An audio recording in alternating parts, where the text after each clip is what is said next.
Brandon Thurston from Wrestlenomics is up next, and we're going to follow Brandon with John Pollock from Post Wrestling. Delivering on the returns, increasing our margins. Ratings go down the toilet if I'm not here. All I do is simply put the math in my favor.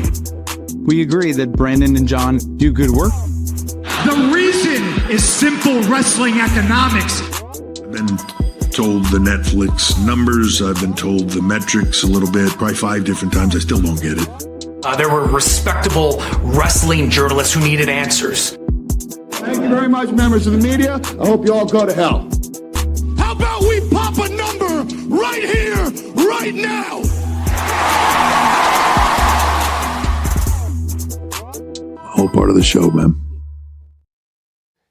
And welcome, everyone, to a special edition of Pollock and Thurston. I am John Pollock, joined as always by Brandon Thurston. And Brandon, I know you've been looking forward to this discussion. We are going to dig into all of the details of Big Data plus Panel, the greatest amalgamation of television ratings data that has just swept the nation over the last couple of weeks. It has consumed my Friday and my weekend. It's a great time trying to decipher what all this means. Well, here to decipher what all this means for us, I think everyone very familiar with the Bible when it comes to network and cable viewership data. At Programming Insider, we are joined by Douglas Pucci, who is joining us now to talk about this gigantic story in television viewership. Douglas, welcome to the show. It's great to chat with you. Glad to be here. Thanks for having me. So, I mean, let's just start from a pretty basic breakdown. What has this change by Nielsen? Can you explain it for people that are not quite understanding of why this has been such a major shift and how this data is being broken down now in this more widespread way? So we've seen this shift in our viewing habits, transitioning from watching live TV to streaming. So Nielsen was trying to figure out a way to collect all this data in one fell swoop. So they have this label called Big Data. So starting September 1st, they implemented it. So for those that are in the survey, no, they're not wiring each and every person that has a TV. So don't worry, no privacy concerns there.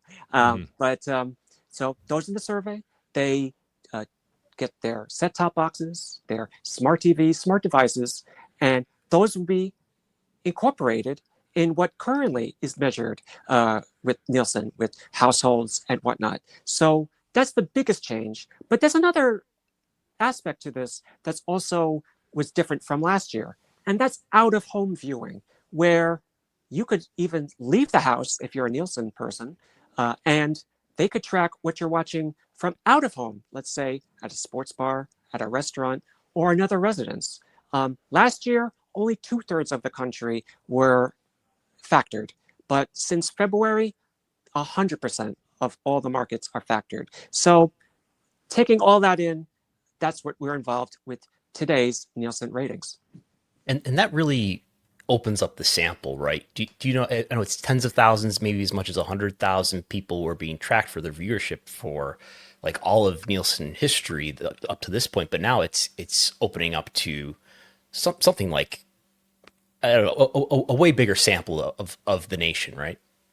Correct. And of course, budgetary concerns, right? They cannot wire every person. So they do this on sampling. And yes, the sample size has grown. Don't know the exact figure there, so I couldn't exactly tell you how many people are in that survey, but they have picked certain people based on demographics, what they're, and based on what areas they live in, what other types of races or genders or families, or whatever aspects of households there are in a particular neighborhood, they factor in with these surveyors.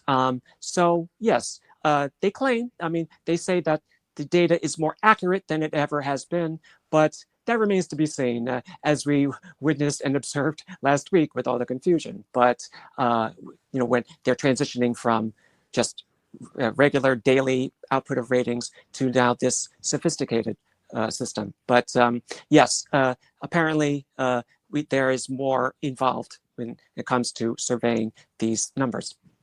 So someone that is like plying through all of this data on a daily basis, such as yourself, Douglas, what are some of the observations you've had in this kind of infancy of expanding this panel? Like what are the pros and cons that have been thrown out there and the early reaction to this big data and panel analysis?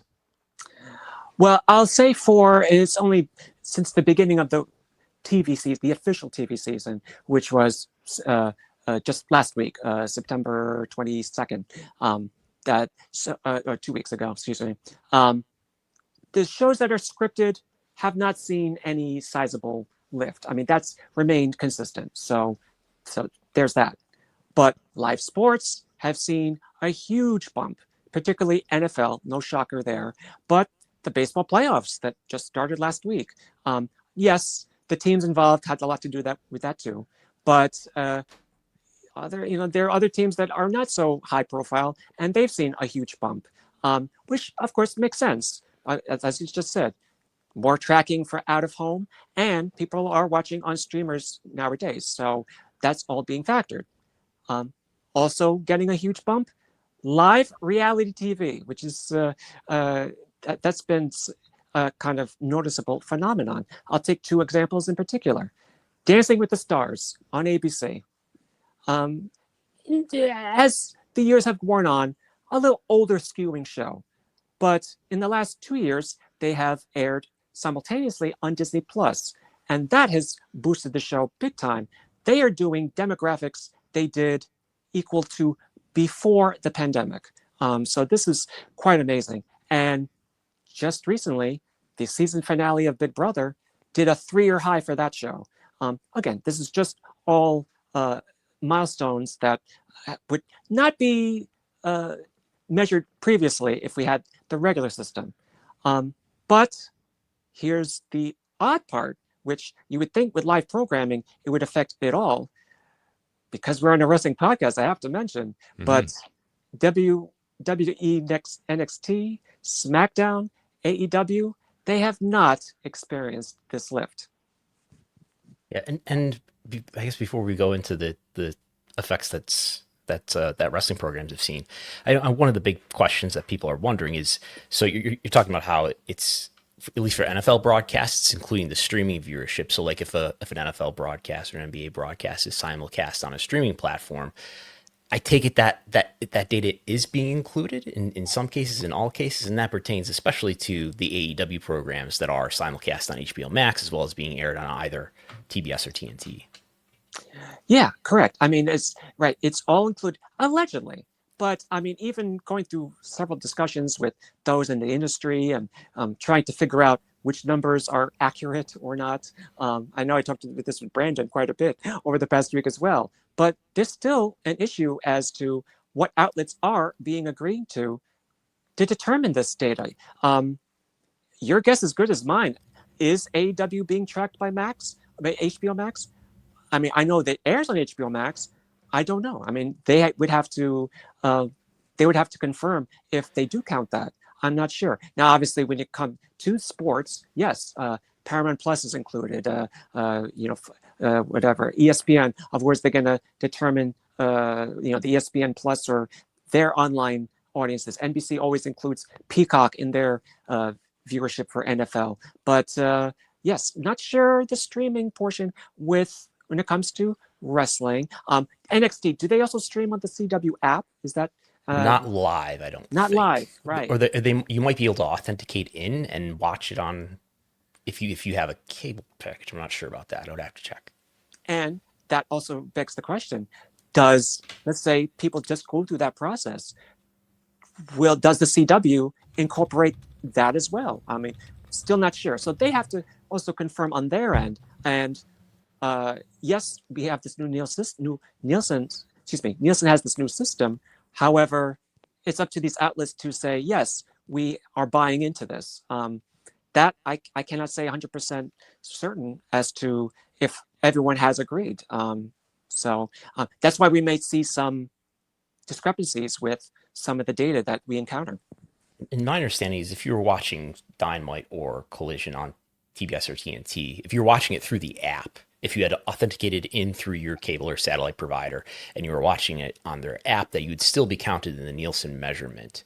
So I don't think that would even be something new under big data. But just for people listening, I do have questions today out to WBD and Nielsen, asking them specifically if the HBO Max viewership is being included in the cable measurement, and that's what we would expect if it was. It would just be counted as part of the TBS TNT measurement, even though it is airing on a different platform. Correct. Right. So, and on top of this, and if you allow me, because this is a wrestling podcast, and go for it, Douglas. Of course, we have one wrestling property that's not on linear television. I'm talking about WWE Raw.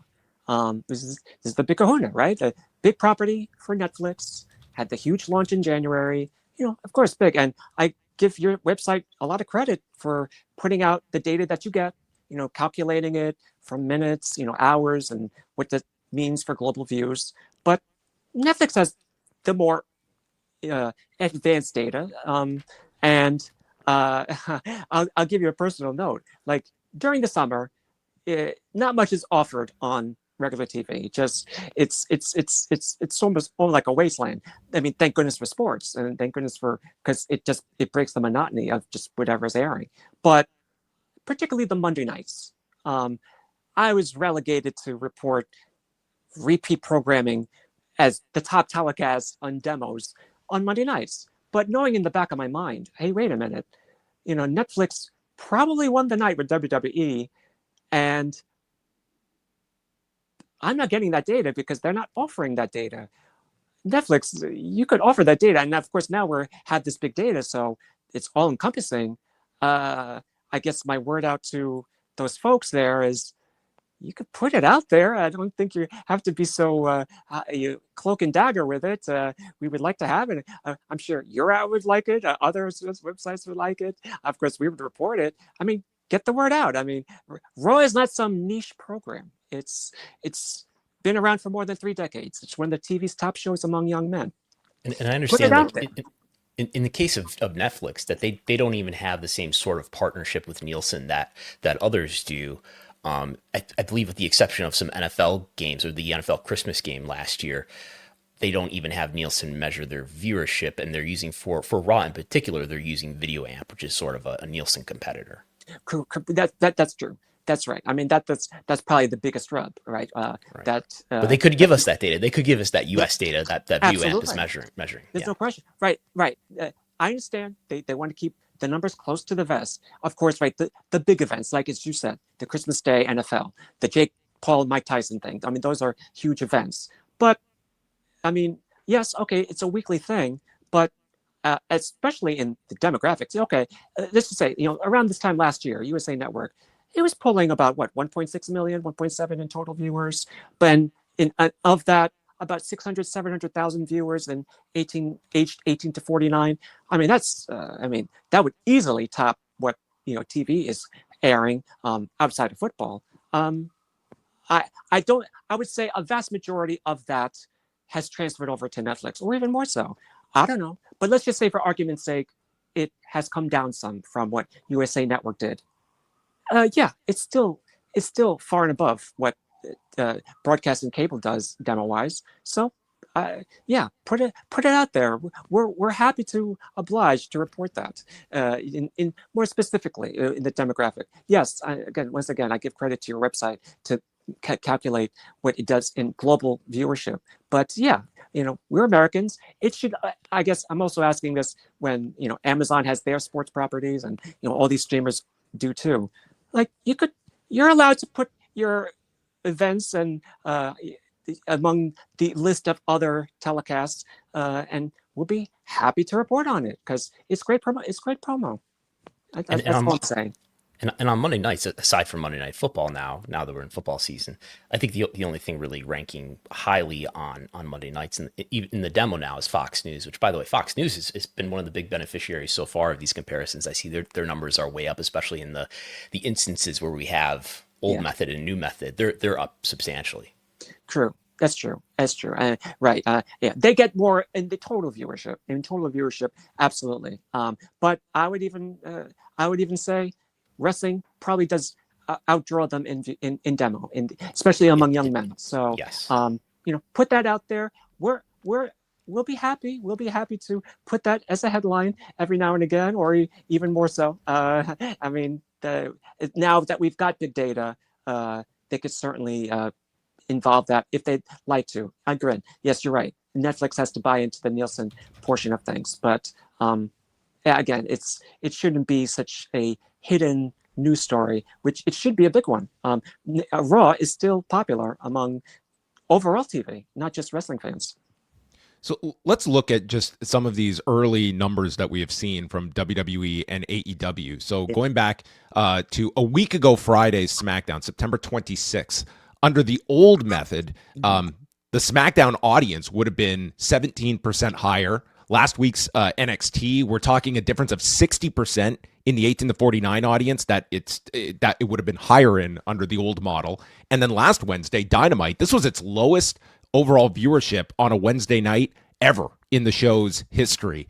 So, I mean, certainly, granted, this is several weeks into this new method, but wrestling is really taking it on the chin here, Douglas. And I would be curious if you have any theories. Is this as simple as perhaps that wrestling audiences were somewhat over-indexed in the older system, and obviously that we can't necessarily, I would say, draw strong conclusions after just several episodes here, but it is pretty staggering when you're looking at some of these differences.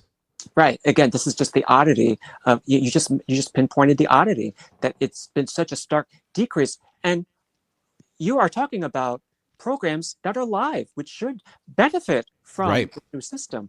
Because that's what the networks are eyeing for, and how it has decreased from how they usually measure things.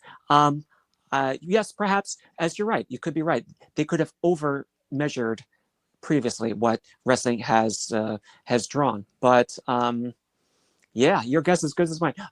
Again, maybe if they straighten out what is a particular AEW on Wednesday, or AEW overall, how they stream alongside HBO Max, maybe that's not counted there. So I know I'm just picking on that one in particular because they actually have a streaming component there. And that's the great unknown is this. Yes. The HBO Max component, right? This is, I wish I had a more definitive reason as to why the decrease has been so stark. But your logic is probably the most sound there, that I guess in weeks or even years prior to big data arriving, yes, it was probably being over tabulated or over measured more than we thought, and this is the actual audience that wrestling gets. Yeah, and it's hard to imagine what would cause wrestling in particular to over index. I was thinking at first, well, maybe it's just the age, because we're seeing Fox News, which probably skews very old. We're seeing those programs be benefited in this measurement. But even I guess South Park is down 10%. The Challenge was down 3%. College football was down 2%. So it does seem more severe in the case of wrestling. I can't imagine what that would be. Our friend David Bixenspan suggested that maybe just wrestling fans' awareness of TV ratings had made them more likely to accept being on Nielsen households, but I just don't know. Yeah, and I know I'm going to come back to this, but I wish we had a consistent number for WWE Raw, because they've been on streaming since the beginning of the year. I would like to see how that has transpired, how those numbers have traveled since then, and of course now we have this new system. Did they go down as well? So that would be interesting. I would be interested. Are they in parallel to these decreases that we were seeing, or alleged decreases? Who knows? But have they come down in measurement or not? Or not? It could be just one of these, just the way it is being tracked. Dare I say, is Video Amp also getting these decreases for AEW and NXT? That's another question to ask too. Even though they're a competitor to Nielsen, that's another interesting aspect there. Maybe they're not. So I just try to see if I have some parallel universes here, or parallel stories here. That is this just a decrease in interest? Probably not. I think it's just that this type of programming, it's relevant 52 weeks out of the year practically. So I just think it's just the way it's being tabulated that's different here. That's the story. But I'd be curious to see if Raw had gone down as well, and maybe that would be a better sense of where we are with wrestling. But my educated guess, no, I don't think I don't think Raw went down. I don't think it's gone down. Well, Douglas, we will wrap things up here. I just want to ask from Programming Insider's perspective, how you have adjusted over this last period, as well as this is, the go-to site for so many people to keep tabs on all of this. What has this transition been like, going from the old model to the new model, and just taking us into the weeds of what that process has been like? Well, the schedule of how they release the ratings is now updated. So I would get, let's just say, for AEW or NXT. Well, I'll just point out NXT. I would get the rating Wednesday afternoon, up until last week. Now I have to wait till Thursday afternoon for those numbers. So it's just an extra day, which is no problem. I mean, that's, if you want to encompass more outlets or more ways of how they measure, I wait an extra 24 hours. That's fine. I think the other complication, because I don't, how we receive these figures, it's not necessarily from one particular source. So it's a culmination of various sources. But those various sources had used to sync up with each other, no longer. That took a lengthy talk, a lengthy discussion, and debating which data was accurate. Brandon, I know you came a little bit with this issue behind the scenes too, thinking which numbers are real here. Not sure. So trying to cipher which ones are true and which are not. Finally got an answer, and yes, we do post big data consistently. But yeah, trying to navigate all this, it's even though we expected big data to come, but not at this drastic moment where it kind of caused this confusion among all the sources. I would imagine as we go along towards the end of this year and as the season progresses, it will line up and everything will be more consistent. This is just a transition period. But I mean, from this point forward, it's all going to be big data that we're going to be seeing reflected. It's all going to be under this new method. Yes, correct. Yes. I mean, right. And of course, this is all, all thanks to us consumers, transitioning away from live TV and TV watching in general to streaming. So, I mean, I get it. I completely get why Nielsen is doing this, but trying to get all us people reporting on the types of audiences that are watching is another story, and that's still a work in progress. But we're going to head there. We'll head back to what we usually do, is just getting used to this new system and how it works, what gets measured, and we'll be on top of that. And to be clear for listeners, it's my impression that it's not like there's going to be two sets of data available. I don't expect that we're going to have wide access to panel only for a while. My impression is that panel only, I don't know, maybe if you're a Nielsen customer, you might have some access to it, but panel only, the old method is basically gone as of this moment. They're phasing it out. I mean, I don't think we're going to see it completely go away in a fell swoop. Okay. Yes, those are still, I mean, yes, those are still being sent to me in actuality. Okay. I mean, I would even go further than that. There is still a thing called fast affiliates, which are usually the morning after numbers. They're still being published out there. It's just that's been sort of being antiquated and defunct now too, but they're still out there somehow. So so that's still out there. So I don't think we're going to see those, what you're saying, the preliminary ratings, which used to be our regular final ratings, but those still, they'll be faded out, but we're not going to see it go extinct just yet. But for the sake of just posting official numbers, yeah, big data will be the official measurement moving forward.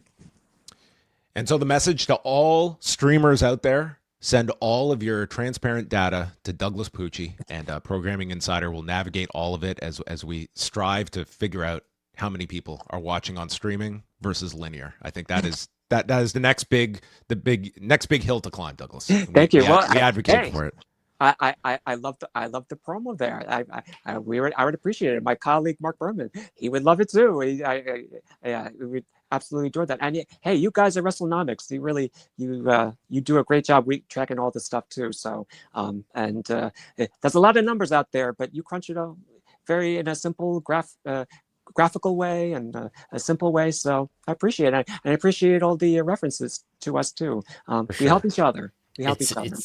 I wonder if you're aware, like how much wrestling media and the various aggregators too rely on Programming Insider. You know, there've been other sources in the past like Showbuzz Daily, Spoiler TV, and now we're completely relying on.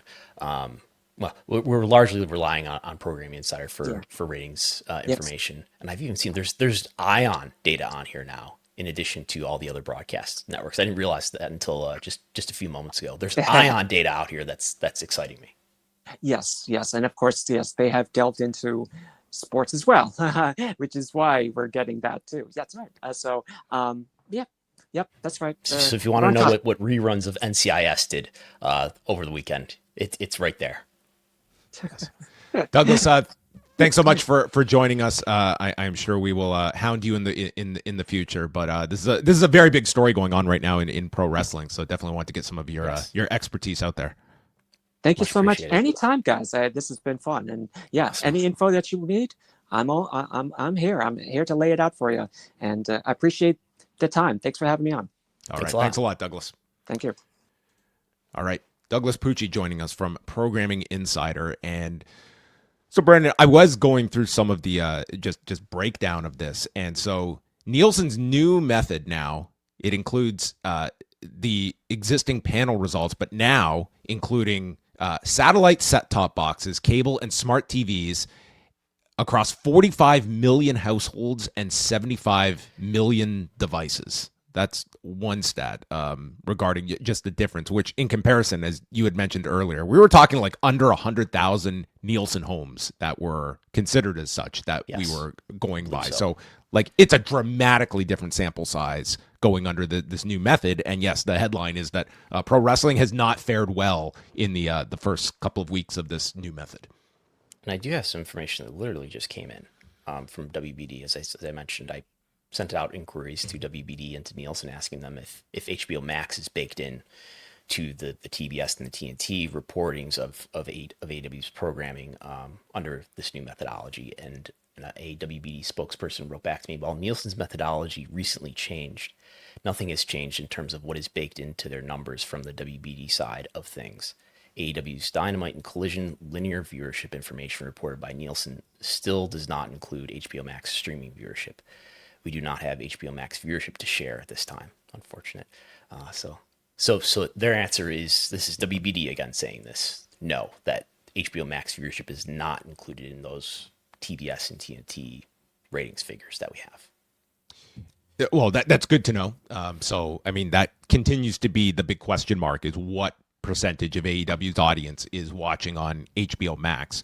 But, I mean, this is a WWE and AEW combined issue that we have seen, what is, I think, emerged as a pattern, and, somewhat compounded for the next couple of weeks as well, is going to be these shows that not only are under this new system, but we've also got the Major League Baseball playoffs that are going on that, could also impact wrestling numbers as well. But I'm very curious to see if we magically see the old numbers emerging, which, if I was at WWE PR, might be my best strategy to offset some of this. Make sure the old method is out there. And I guess the big question that this leads to is, does this mean anything about media rights? If your viewership is suddenly found out to be some 10, 20% lower, if you're SmackDown, maybe that doesn't matter as much, because even under this measurement that's less favorable to you, you're still going to rank number one probably on Friday nights. And I think the ranking is the key measurement when it comes to thinking about media rights fees. But if you're, Dynamite or NXT, they could knock you down a few ranks. And that could mean something to media rights value. Fortunately for AEW, they're less than 1 year into a new contract. And NXT and we're also talking like a difference of like roughly $160 million that one side is paying for AEW versus what CW is paying. Right. NXT is getting $25 million average annual value. AEW, depending on the source, is getting around $180 million average annual value on the higher end. And AEW apparently doesn't even have a great idea of how much viewership is being contributed through Max. So I think they've got an extra complication there. But certainly, I mean, in terms of the audiences that NXT and Dynamite are delivering, they're very comparable. The media rights fees are way off. 25 versus 180. NXT is at 25, and AEW is either at 170 or 180 AAV. So it's a big difference in compensation, a small difference in viewership. So we'll see if in a few years this has a major impact on how they negotiate rights fees. Do you anticipate this being a large, like, do you think a story like this goes outside of just, select wrestling outlets that might be focused on this, to this being a bigger narrative assigned to pro wrestling, that this is a big correction on the wrestling audience? And I want to state that we are talking about a relative 2-week sample here of numbers that we are discussing here. So I'm not really prepared to draw stark conclusions to this. Mm-hmm. All we can go by is the numbers here, which, as we just outlined, compared to other programming, nothing has taken it as worse as pro wrestling. And you've got this entity in TNA that Carlos Silva is saying we're literally right at the finish line on a TV deal about. Timing wise, you would think this, it's certainly not going to enhance your bargaining, but one that you certainly have to look at pro wrestling here, of this what the audience truly is, and whether it was TNA is a really interesting case if we're thinking about the speculation that maybe TNA would make a deal with CW, because NXT has come in and, as expected, is by far CW's number one show. And the margin is so great. And you think about TNA, TNA, the number 3 wrestling company, it's certainly not going to do what NXT does, but it could still outperform the standard fare on CW. But under this methodology, if this trend of wrestling doing weaker measurements applies to TNA, and given it applies to AEW and WWE, there's a good reason to think it will apply to TNA too. That could be the difference between being willing to make a deal or not. Who knows? In TNA, you would think what's their ceiling for a rights deal? $10 to $12 million? Less than NXT, I think. Well below NXT. Which is only 25. Yeah. Yeah. But let's even give them $15 million, and you're coming into CW. It's very likely that could be their number 2 program on the entire network. At that level. TNA, it may be less about the compensation and more about the reach. It would be far better to be on CW than to be on Access. You would probably multiply the coverage. Anyway, we will probably be following up on this this coming Wednesday, which is when Brandon and I will be back, as well as a blow-by-blow review of Title Tuesday versus NXT Showdown happening Tuesday night. Do you know what their real opposition is on Tuesday night? It's Game 3 of the Toronto Blue Jays and the New York Yankees, as the Toronto Blue Jays are up 2-0. Okay. We're going to Yankee Stadium. Will we I've get heard the the Yankees are not doing well so far. No, they are not. They got obliterated this past weekend in Toronto. I got I'm clinging on to the bumper of the bandwagon of Toronto Blue Jays fans. But we will talk about that on Wednesday. So a big thank you to Douglas Pucci for joining us for the special bonus edition of Pollock and Thurston. We're here every Wednesday, 1 p.m. Eastern Time on the Post Wrestling and Wrestlenomics YouTube channels. And that is all for us today. Have a wonderful Monday.